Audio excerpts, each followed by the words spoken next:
Assalamualaikum, salam Malaysia Madani. Dunia 10 bersama saya Nurul Zahira Razi.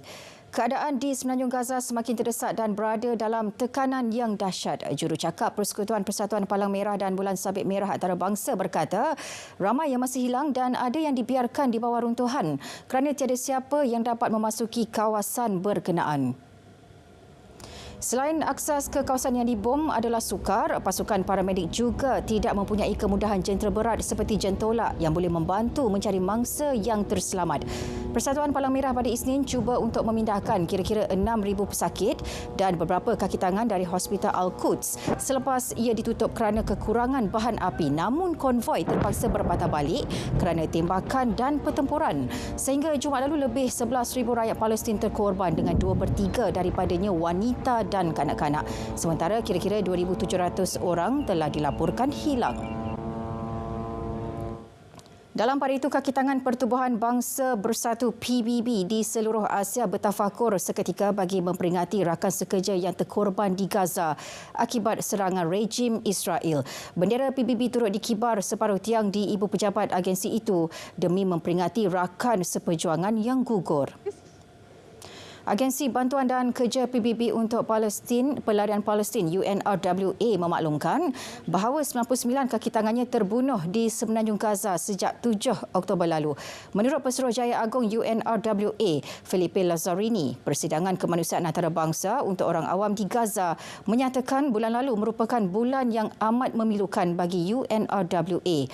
Para pegawai PBB yang berpangkalan di Bangkok, Thailand turut berkumpul di pekarangan ibu pejabat bagi memperingati rakan-rakan mereka yang terbunuh dan bendera dikibarkan separuh tiang. Tempoh berkempen 75 hari ditetapkan bagi proses pemilihan Presiden Indonesia yang bakal bermula 28 November ini sehingga 10 Februari depan. Perkara itu diumum Suruhanjaya Pilihan Raya Umum Indonesia. 3 pasangan calon presiden dan naib presiden disahkan pencalonan. Mereka ialah Anies Baswedan, Muhaimin Iskandar, Ganjar Pranowo, Mahfud MD dan Prabowo Subianto Gibran Rakabuming Raka. Kira-kira 205 juta pemilih berdaftar dijangka keluar mengundi 14 Februari tahun depan. Langkah-langkah kawalan serangga perosak telah dijalankan di Seoul menjelang kempen penghapusan pepijat di seluruh negara. Tindakan ini dilakukan selepas terdapat laporan serangan yang disyaki serangga tersebut. Datuk Bandar Seoul Oh Se-hun mengadakan mesyuarat dengan pakar berikutan 3 kes dilaporkan berlaku di kereta api bawah tanah dan kawasan kediaman panas. Susulan itu, kerajaan mengumumkan kempen dengan pemeriksaan kemudahan awam dan langkah-langkah kawalan perosak bermula 13 November. Kira-kira 30 kes serangan yang disyaki telah dilaporkan di seluruh negara itu, termasuk di spa di Incheon dan asrama college di Tenggara Bandar Daegu. Puluhan pekerja terperangkap selepas sebuah terowong jalan raya yang sedang dalam pembinaan runtuh di Uttarakhand, Utara India pada Ahad.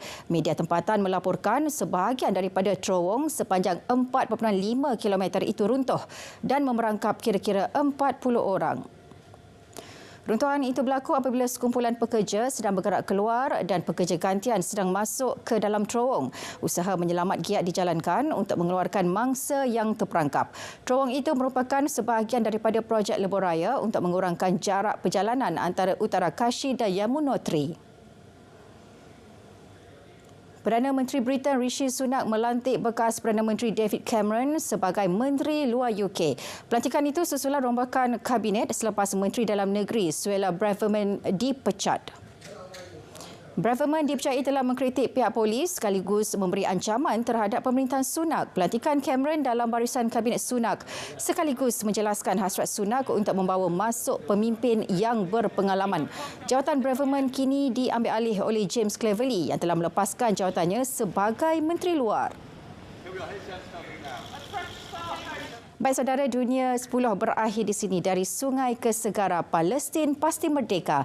Malaysia Madani, tekad perpaduan, penuhi harapan. Assalamualaikum.